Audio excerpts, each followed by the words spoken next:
एक बार गौतम बुद्ध से कोई पूछता है, हे बुद्ध, इस संसार में हर कोई मन की शांति चाहता है, लेकिन फिर भी ज्यादातर लोग अशांत क्यों हैं? इसका कारण क्या है? गौतम बुद्ध यह सुनकर बहुत ही अच्छा उत्तर देते हैं। गौतम बुद्ध कहते हैं, देखो, मनुष्य के कर्म ही है जो उसके जीवन को अशांति से भर देते हैं। फिर उस व्यक्ति ने पूछा, ऐसे कौन से कर्म हैं जिनको करने से मनुष्य को अशांति मिलती है? गौतम बुद्ध ने कहा कि मैं तुम्हें एक कहानी सुनाता हूँ। इस कहानी के माध्यम से आप जान पाएंगे कि कर्म कितने प्रकार के होते हैं।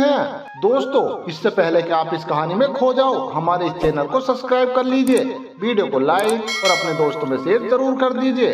तो आइए दोस्तों, जल्दी से वीडियो को शुरू करते हैं। एक बार एक महात्मा से एक व्यक्ति पूछता है कि कर्म कितने प्रकार के होते हैं। फिर वे महात्मा उत्तर देते हैं कि कर्म 3 प्रकार के होते हैं। फिर वे व्यक्ति पूछता है, हे गुरुवर, ये 3 प्रकार के कर्म कौन कौन से होते हैं? फिर गुरुवर उत्तर देते हुए कहते हैं, साध्वी कर्म, राजस कर्म और तामसिक कर्म, ये 3 प्रकार के कर्म हैं और मनुष्य इन कर्मों के कारण ही अपने जीवन में फल पाता है। जिस प्रकार का मनुष्य कर्म करता है उसे उसी प्रकार का फल मिलता है। फिर वह व्यक्ति कहता है, हे गुरुवर, मैं कुछ समझा नहीं, मुझे आपकी बात कुछ समझ नहीं आ रही है। कृपया करके तीनों कर्मों के बारे में आप मुझे विस्तार पूर्वक बताइए और इस बात को आप मुझे आसान भाषा में समझाइए।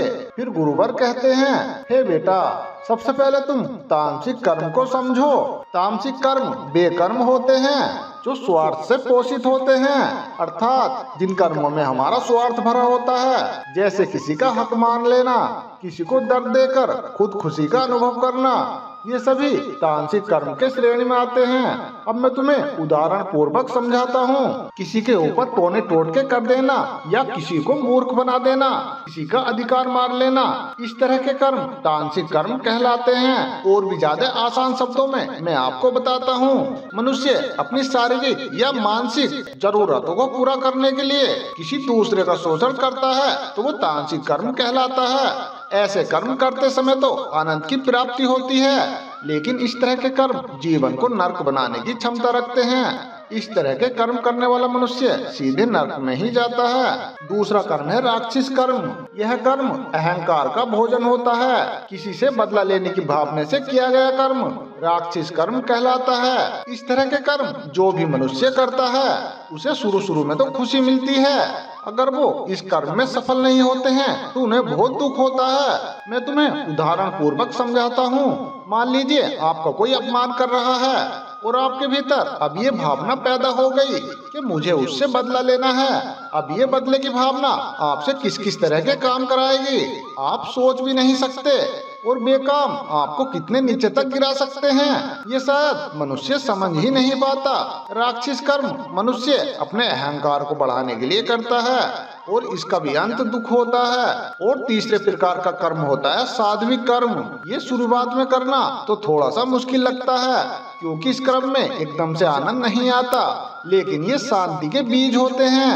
अगर कोई व्यक्ति इन कर्मों को करता है तो उसके जीवन में शांति अवश्य ही आती है। अपने स्वाभिमान से किया गया कर्म साध्विक कर्म कहलाता है। प्रेम द्वारा किया गया कर्म साध्विक कर्म कहलाता है। और जो कर्म हम ईमानदारी द्वारा करते हैं वो भी सब साध्विक कर्म कहलाते हैं। जिस व्यक्ति के हृदय में मुफ्त का लालच नहीं है, जो किसी दूसरे की वस्तु फ्री में प्राप्त नहीं करना चाहता, तो वह साध्विक कर्म करता है। इस तरह के कर्म मनुष्य को वास्तविकता की ओर ले जाते हैं और वास्तव का असली मनुष्य बनाते हैं। इस तरह के कर्म मनुष्य को बांधते नहीं बल्कि मुक्त कर देते हैं। इस तरह के कर्म करने वाला मनुष्य हर परिस्थिति में मजबूत रहता है और स्थिर रहता है। फिर वह व्यक्ति साधु से पूछता है, हे गुरुवर, ये साध्विक कर्म करने की शुरुआत कहाँ से करें? फिर वे महात्मा उत्तर देते हैं, अपने जीवन का केंद्र बिंदु खुद को बना लो। दूसरों से अपना ध्यान हटाकर खुद पर ले आओ। इसका अर्थ ये नहीं है कि तुम स्वार्थी बन जाओ। इसका अर्थ यह है कि तुम अपने विकास में अपना मन, अपना ध्यान केंद्रित कर रहे हो। अपने शरीर और अपने मन को शुद्ध करो और ऐसे कर्म करो जो तुम्हारे जीवन के अंत में भी तुम्हें सार्थक नजर आए। सत्संग करो, सही संगत करो, यही तरीका है सात्विक कर्म की शुरुआत करने का। तो दोस्तों, हमारी कहानी से आपको क्या ज्ञान मिला हमें कमेंट करके जरूर बताएं और कमेंट बॉक्स में बोधाय नमः अवश्य लिखें। तो मिलते हैं दोस्तों इसी तरह की एक और नई वीडियो के साथ। तब तक आप अपना ध्यान रखिए और हमेशा खुश रहिए।